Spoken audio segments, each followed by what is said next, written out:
బ్రహ్మర్షి పత్రిజీ బ్రహ్మర్షి పత్రిజీ. పిరమిడ్ మాస్టర్లందరికీ నమస్కారం. నేను మీ ధ్యాన వెంకట్. ఇప్పుడు దాకా మరి పత్రిజీ ఫిలిమ్స్ గురించి మీరు ట్రైలర్స్ కానీ చిన్న చిన్న షార్ట్ వీడియోస్ చూసింటారు. కానీ ఈరోజు అసలు పత్రిజీ ఫిలిమ్స్ ఎక్కడి దాకా వచ్చింది, ఏం జరుగుతుంది, ఏం జరిగింది అనేది చెప్పడానికే ఇలా నేను మీ ముందుకు వచ్చాను. అయితే చాలామంది పిరమిడ్ మాస్టర్లకి అసలు పత్రిజీ ఫిలిమ్స్ ఎప్పుడు స్టార్ట్ అయింది, ఎట్లా స్టార్ట్ అయింది, ఏం జరుగుతోంది, ఏందన్నది తెలియకపోయి ఉండొచ్చు. కానీ మీ అందరికీ చాలా విషయాలు తెలియాల్సిన అవసరం ఉందని నాకు అనిపించి ఈరోజు చాలా విషయాలు మీతో పంచుకోబోతున్నాను. అందులో ముఖ్యంగా పత్రిజీ ఫిలిమ్స్ అన్నది 2023లో మొదలైంది, సెప్టెంబర్లో. అప్పుడు మనం మొదలుపెట్టి మనం ఏకధాటిగా ఇంటర్వ్యూస్ కానీ యాక్టర్లను పెట్టి యాక్టింగ్ చేయించే పార్ట్ కానీ మనం చాలా వరకు తీసాం. అయితే ఇక్కడ ఒక చిన్న విషయం మీకు చెప్పాలనుకుంటున్నాను. ఏంటంటే అది నేను 2019 నుంచి పత్రిగారి మీద ఒక డాక్యుమెంటరీ తీయాలని ఒక ప్రయత్నం నేను చేస్తూ వస్తున్నాను. సో ఈ ప్రయత్నం నేను చేస్తూ మరి మధ్యలో పత్రిగారు వేరే పని అప్పు చెప్పడం, నేను అది చేయడం, అందులో బిజీ అయిపోవడం అన్నది జరిగింది. అయితే ఎప్పుడైతే పత్రిగారు మరి బాడీ వెకేట్ చేశారో ఆ తర్వాత నేను మళ్ళీ పత్రిసార్ మీద ఒక పూర్తి స్థాయి ఒక డాక్యుమెంటరీ, ఆయన ఎప్పుడు పుట్టారు, ఎక్కడ పుట్టారు, ఆయన జీవితం ఏంటి అని కొంత డీటెయిల్గా ఒక డాక్యుమెంటరీ చేద్దాం అన్నది నా ప్రయత్నం. సో నేను ఏం చేశానంటే అన్ని విషయాలు సమకూర్చుకొని నా దగ్గర పెట్టుకున్నాను. అంటే అన్ని డీటెయిల్స్ కలెక్ట్ చేసి నా దగ్గర పెట్టుకున్నాను. నేను కూడా అనుకోలేదు సడన్గా మరి విజయభాస్కర్ రెడ్డి గారు డాక్యుమెంటరీని తీద్దామని వెంటనే ఒక నిర్ణయం తీసుకోవడం. సో ఆ బాధ్యతలు నాకు అప్పచెప్పడం. ఇమీడియట్గా మారం సారు, బాలకృష్ణ సారు, మరి పిఎంసి యాజమాన్యం సో ఇందులోకి ఇన్వాల్వ్ అవ్వడం జరిగింది. అయితే ఇందాక చెప్పినట్టు విషయాలన్నీ సమకూర్చుకున్నాను. మరి అప్పటికి అన్ని విషయాలు చాలా తొందరగా మేనిఫెస్ట్ అవడంతో సో నేనేం చేశానంటే నేను ఏదైతే సమకూర్చుకున్న విషయాలు ఉన్నాయో వాటన్నిటిని ఒక స్క్రిప్ట్ లాగా రెడీ చేసి ఆ స్క్రిప్ట్ని మనం డాక్యుమెంటరీ తీద్దామనే ప్రయత్నం మేము మొదలుపెట్టాం. నిజానికి డాక్యుమెంటరీ తీయాలని నిర్ణయం తీసుకోవడానికి, షూటింగ్ మొదలు పెట్టడానికి మధ్య పెద్ద గ్యాప్ ఏం లేదు, ఒక 1 మంత్ ఉంటుంది. ఆ 1 మంత్లో సో నేను రీసెర్చ్ చేసినది, నాకు ఏదైతే ఎక్కువగా నేను ప్రభావితమైన అంశాలు ఉన్నాయో అవి నేను స్క్రిప్ట్ కింద మార్చుకొని అదే తీయడం జరిగింది. తీశాను, చాలా వరకు ఇంటర్వ్యూస్ తీసుకున్నాను, యాక్టర్స్ పెట్టి యాక్టింగ్ చేయించాను. సో అందులో ఎడిట్ చేసి ఒక 1 అవర్ అంటే 20 నిమిషాలలాగా మనం మొదటి పత్రిజీ ధ్యాన మహాయాగంలో ప్రదర్శించుకోవడం కూడా జరిగింది. ఇక్కడ కూడా మీకు ఒక విషయాన్ని నేను చెప్పాలి.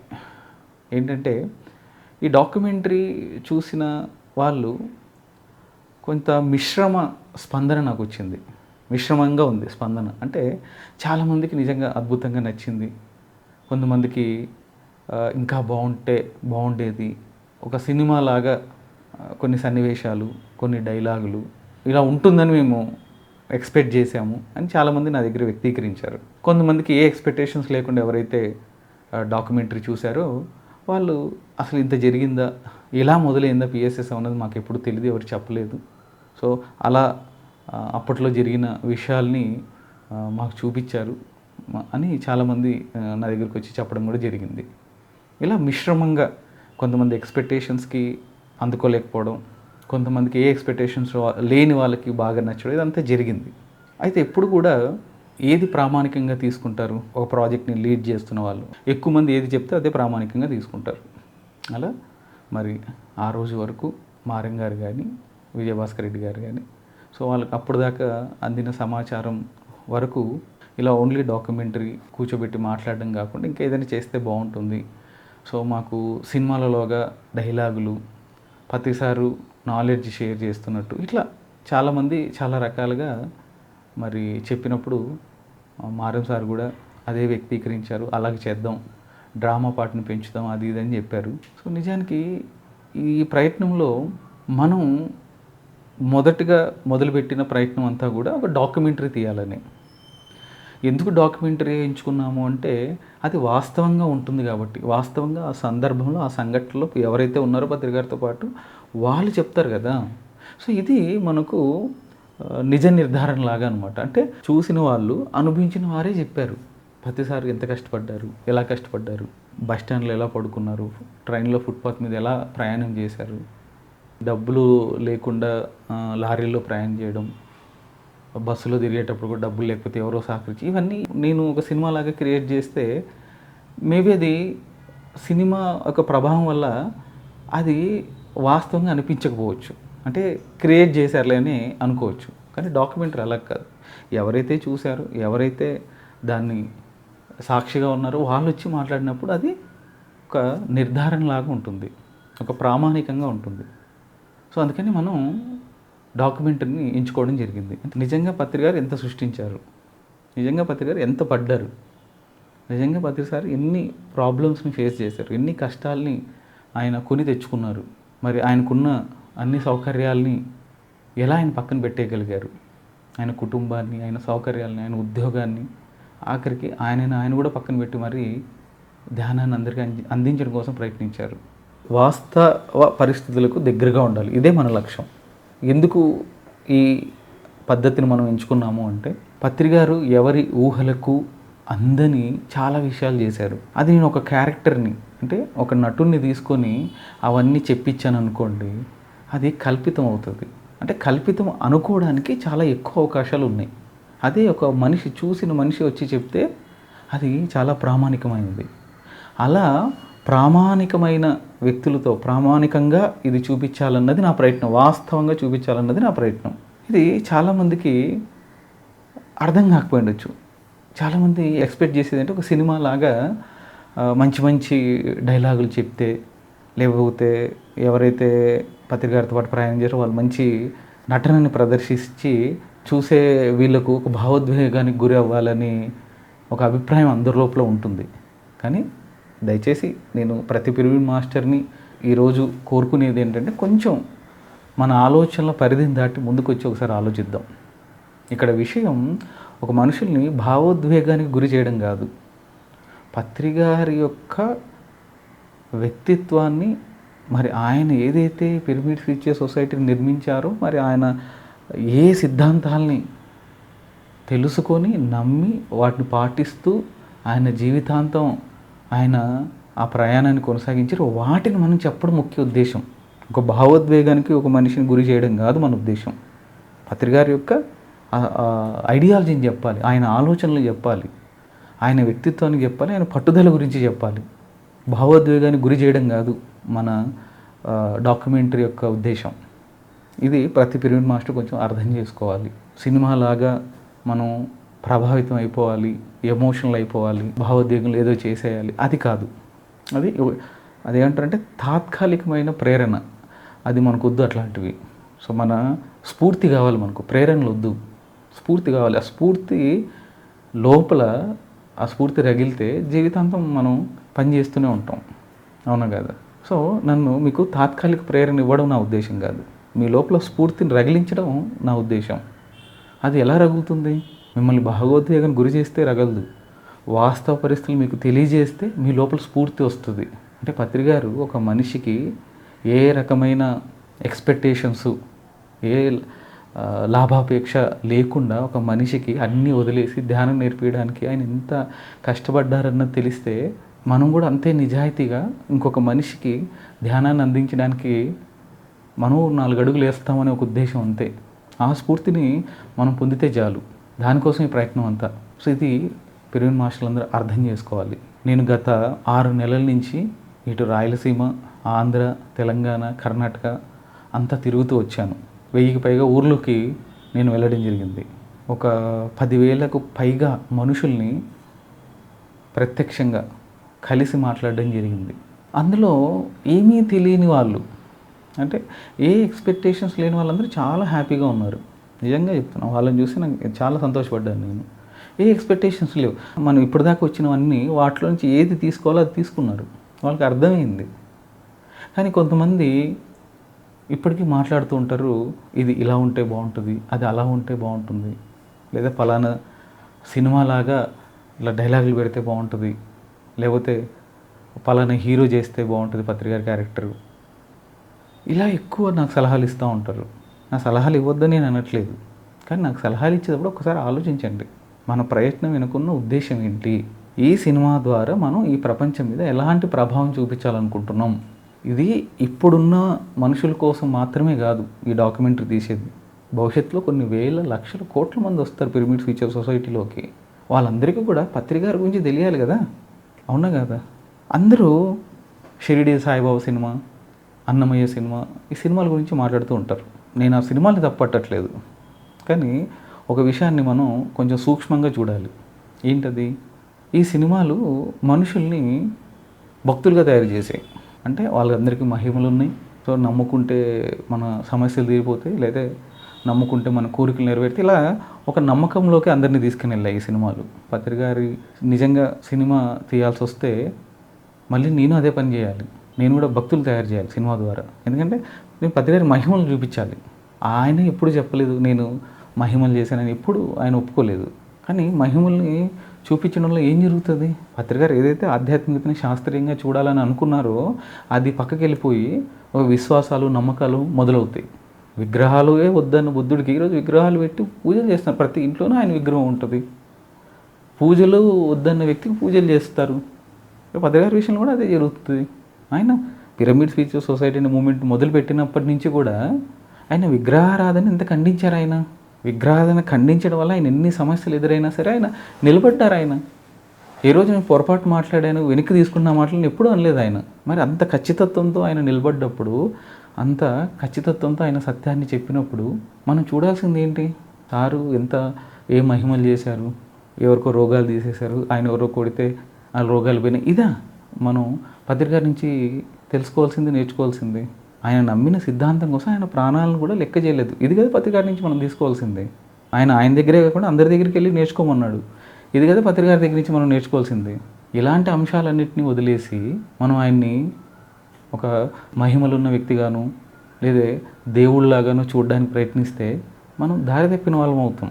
ఆల్రెడీ జీవితంలో దారి తప్పిపోయాం కాబట్టి ఆధ్యాత్మికతలోకి వచ్చాం, పిరమిడ్ సొసైటీలోకి వచ్చాం. మళ్ళీ ఇక్కడికి కూడా వచ్చి దారి తప్పిపోదామా? మీరే ప్రశ్నించుకోండి. ఈ సందర్భంగా ప్రతి పిరమిడ్ మాస్టర్ని నేను ముఖ్యంగా అభ్యర్థించేది ఏంటంటే కొంచెం ఆలోచించండి, అర్థం చేసుకోవడానికి ప్రయత్నించండి. ఎంతమంది సీనియర్ పిరమిడ్ మాస్టర్లు ఆయనను స్ఫూర్తిగా తీసుకొని పిరమిడ్ ఫ్యూచర్ సొసైటీ కోసం, ధ్యానాన్ని అందరికీ అందించడం కోసం సర్వస్వాన్ని పెట్టిన పిరమిడ్ మాస్టర్లు ఎంతోమంది ఉన్నారు. సో ఇది మనం అర్థం చేసుకోకుండా ఎంతసేపు పత్రికారిని ఒక భగవంతుని చేయడానికో లేదా పెద్ద గురువుని చేయడానికో మనం ప్రయత్నించామంటే మనకు పత్రికారి అర్థం అవ్వలేదని అర్థం. పత్రికారి అర్థం చేసుకోలేదు. పత్రికారి ఎప్పుడూ చెప్పలేదు నన్ను పట్టుకోండి అని. నా మాటలు పట్టుకోండి అన్నారు ఆయన. ఎంతమంది ఆ ప్రయత్నం చేస్తున్నాం? ఆయనే పట్టుకొని ఉన్నాం మనం. మీరు అడగొచ్చు, మరి నువ్వు పత్రిజీ ఫిలిమ్స్ తీసి ఏం చేస్తున్నావు అని. ఖచ్చితమైన స్పష్టత ఉంది నాకు, నేను ఎందుకు పత్రిజీ డాక్యుమెంటరీ తీస్తున్నాను అన్నది. అందుకే నేను డాక్యుమెంటరీని ఎంచుకున్నాను. ఎందుకంటే ఒక మనిషి నిజంగా రోడ్డు మీదకి వచ్చి అన్నిటినీ పక్కన పెట్టి తన కుటుంబాన్ని, 2 ఆడపిల్లలు అందరినీ పక్కన పెట్టి ఒక్కొక్క మనిషికి ధ్యానాన్ని అందిస్తూ నమ్మకాన్ని అందించలేదు, భక్తిని అందించలేదు. ఆయన నిజంగా ఆయనకున్న పరిజ్ఞానానికి, ఆయన ఎన్ని పుస్తకాలు చదివాడు, ఆ పుస్తకాల యొక్క నాలెడ్జ్ని ఆయన చెప్పుకుంటూ వెళ్ళి పెద్ద స్వామీజీ అయిపోయాడు. ఆయన కొన్ని వేల కోట్లు వెనకేసుకోవచ్చు ఆయన. కానీ ఆయన ఆ ప్రయత్నం చేయాల. ఆయన ప్రయత్నం ఒకటే, అందరికీ ధ్యానం అందాలి, అది ఏ లావాదేవీలు ఉండకుండా, ఏ నియమ నిబంధనలు లేకుండా, పూర్తి స్వేచ్ఛతో, పూర్తి ఇచ్ఛతో అందరికీ అందాలనుకున్నాడు ఆయన. ఇది కదా మనం ప్రపంచానికి, భవిష్యత్తు తరాలకు చెప్పాల్సింది. అలా కాకుండా ఎంతసేపు పత్రికారు ఆ మహిమలు చేశారు, పత్రికారు ఈ మహిమలు చేశారు, నాకు ఆ మహిమలు చూపించలేదు, ఈ మహిమలు చూపించలేదు, ఇదే ఎంతసేపు మనం మాట్లాడుతూ ఉన్నాం. ఎంతవరకు కరెక్ట్ ఇది? సో నేను కూడా గత 2 సంవత్సరాలుగా ఇవన్నీ విని ఇంకా దీనికన్నిటికీ పులి స్టాప్ పెట్టాలని అనిపించింది కాబట్టి ఈరోజు మీ ముందు ఇవన్నీ చెప్తున్నాను. నేను పత్రికారి యొక్క కష్టాన్ని చూపిస్తా. పత్రికారి కష్టం కాదు అది, కానీ ఆయన ఎంత కష్టపడ్డారో చూపిస్తా. ఆయన పిరమిడ్ ఫ్యూచర్ సొసైటీని స్థాపించడంలో ఆయన ఎంత రీసెర్చ్ చేశారో చెప్తా. ఆయన ఎంచుకున్న ప్రతి అంశం వెనుక ఆయన ఆలోచనలు ఏంటి, మరి ఆయన ఎంత దూరదృష్టితో ప్రతి విషయాన్ని ఆయన ముందుకు తీసుకొచ్చారు అవి చెప్తా నేను. ఆయన మాట్లాడడం ఒకటి, చేయడం ఒకటి అని ఎప్పుడూ చేయలేదు. ఆయన ఏం మాట్లాడారో అదే చేశారు జీవితాంతం. ఇది చెప్తాను నేను. ఒక మామూలు మనిషి ఎంత సృష్టించాడో చెప్తాను నేను. సాధారణమైన ఒక మామూలు మనిషి అంతే. ఇదే చెప్తాను నేను, ఇదే చెప్పాలనుకుంటున్నాను కూడా. సినిమాలాగా మీకు ఒక ఇన్స్టెంట్ ఎమోషన్కి, ఒక తాత్కాలికమైన ఒక ప్రేరణకి మీరు లోను కావాలనుకుంటే చాలా సినిమాలు వస్తుంటాయి, వాటిని చూడండి పోయి.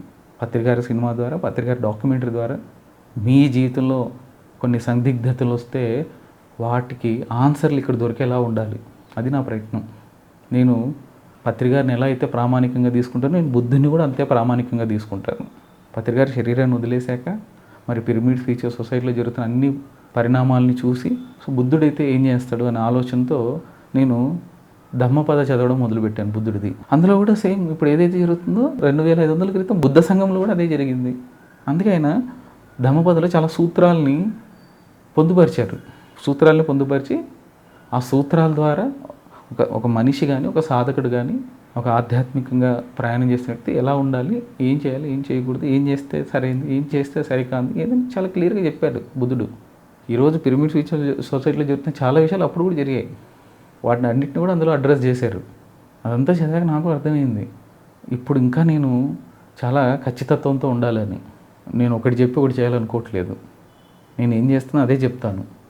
ఎంతమంది సహకరిస్తారో సహకరించండి, ఎంతమంది నన్ను వ్యతిరేకిస్తారో వ్యతిరేకించండి, నాకేం పర్లేదు. నేను ఏదైతే వాస్తవంగా ఉందో అదే మాట్లాడదాం అనుకుంటున్నాను, అదే చెప్తాను. సో పత్రికారి డాక్యుమెంటరీ యొక్క లక్ష్యం, పత్రికారి యొక్క సారాన్ని మరి ఆయన ఏదైతే చేశారో అది ఉన్నట్లు వాస్తవికంగా అందరికీ చూపించడమే నా ప్రయత్నం. దీన్ని మీరు అందరూ అర్థం చేసుకుంటారని నేను ఆశిస్తున్నాను. ఎప్పుడు మనకేం కావాలో వెతుక్కోవడం కాదు, ఎదుటివాడు ఏం చూపించాలనుకుంటున్నాడో అది చూడడానికి ప్రయత్నిద్దాం.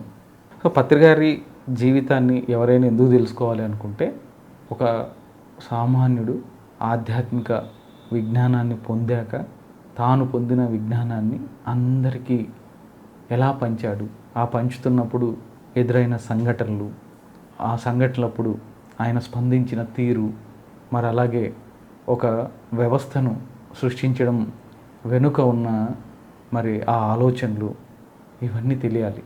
దానికోసం మనం పత్రికారి డాక్యుమెంటరీని మనం తీస్తున్నాం. ఇందులో కొంత డాక్యుమెంటరీని చేయలేము, అప్పుడు ఖచ్చితంగా నటీనటులు పెట్టే చిత్రీకరించాల్సి వస్తుంది. ఆయన బాల్యము, ఆయన పెళ్ళి, ఆయన ఉద్యోగం, ఆయన ధ్యానం పరిచయం అవ్వడం, సదానంద యోగ్ గారితో సాంగత్యం, ఇదంతా నేను మనుషుల్ని పెట్టి యాక్టింగ్ చేయించాలి. అక్కడ మనం డాక్యుమెంటరీ లాగా చేయలేము. ఖచ్చితంగా యాక్టర్లు పెట్టాలి, డైలాగులు పెట్టాలి. మరి అప్పుడు మనకున్న సమాచారం వేరకు దాని యొక్క ఆ సంఘటన యొక్క ప్రభావం ఎంత ఉంటుందో అదే ప్రభావాన్ని కలిగించేలాగా ఆ సంఘటనల్ని చిత్రీకరించాలి. ఇవన్నీ ఉన్నాయి, 100% ఉన్నాయి. అదంతా కూడా మనం చేస్తాం, అందులో డౌట్ లేదు. కానీ ఏదైతే పిరమిడ్ ఫ్యూచర్ సొసైటీ స్టార్ట్ అయినప్పటి నుంచి పత్రికారి శరీరాన్ని వదిలేసేదాకా ఉందో ఇది మాత్రం డాక్యుమెంటరీ లాగానే ఉంటుంది. ఎందుకంటే ఇది మీరు అర్థం చేసుకోవాలి. మళ్ళీ చెప్తున్నాను నేను, ఎందుకంటే అది వాస్తవానికి దగ్గరగా ఉండాలి. ఎవరైతే మరి దానికి సాక్షిగా ఉన్నారో వాళ్ళు అవన్నీ చెప్తారు. చెప్పినప్పుడు ఎక్కడో ఎవరికో మరి వాళ్ళని కదిలిస్తుంది. సో దానికోసం ఈ ప్రయత్నం అంతా ఒక నిజాయితీగా మనం చేస్తున్న ప్రయత్నం. లేదా లేనివి ఉన్నవి లేనివి ఏదో కల్పించి మనుషుల్ని ఇంకోలాగా చేయడం కాదు మన ఉద్దేశం. పత్రికారు ఎంతో చేశారు, ఆ ఎంతో చేసిన దాన్ని అలాగే చూపించాలి. అప్పుడు కదా ప్రపంచానికి పత్రికారు గొప్పతనం ఏంటో తెలిసేది. మనం ఉన్నది లేనిది అని కల్పించి చెప్తే ఒక రోజు కాకపోతే 2 రోజుల తర్వాత అయినా అది బయటపడుతుంది కదా. వాస్తవాలు చెప్తే మొదట్లో కొంచెం ఇబ్బంది పడ్డ తర్వాత ఆ వాస్తవానికి ఉన్న శక్తి వల్ల అందరూ కదులుతారు, అందరికీ తెలుస్తుంది. ఈరోజు పిరమిడ్ ఫ్యూచర్ సొసైటీ ఈ స్థాయిలో ఉందంటే పత్రికారు ఎంత కరాఖండిగా ఆయన చెప్పాలనుకుని చెప్పాడు. ఆయన ఎలా అయితే ఉండాలనుకుని అలాగే ఉన్నారు ఆయన. అది నచ్చే కదా ఎంతమంది పిరమిడ్ ఫ్యూచర్ సొసైటీని ముందుకు తీసుకెళ్తున్నారు, పత్రికారి లక్ష్యాలను ముందుకు తీసుకెళ్తున్నారు. మనం ఏది నచ్చి ఈరోజు ప్రయాణం చేస్తున్నామో మనం ఆ విషయాన్ని పక్కన పెడితే అది ఎలా సరైనది అవుతుంది. సో అందుకే వాస్తవానికి దగ్గరగా ఉండేలాగా మనం దీన్ని తీస్తున్నాం. ఇది మీరు అందరూ అర్థం చేసుకుంటారని నేను ఆశిస్తున్నాను. బ్రహ్మర్షి పత్రిజీ, బ్రహ్మర్షి పత్రిజీ.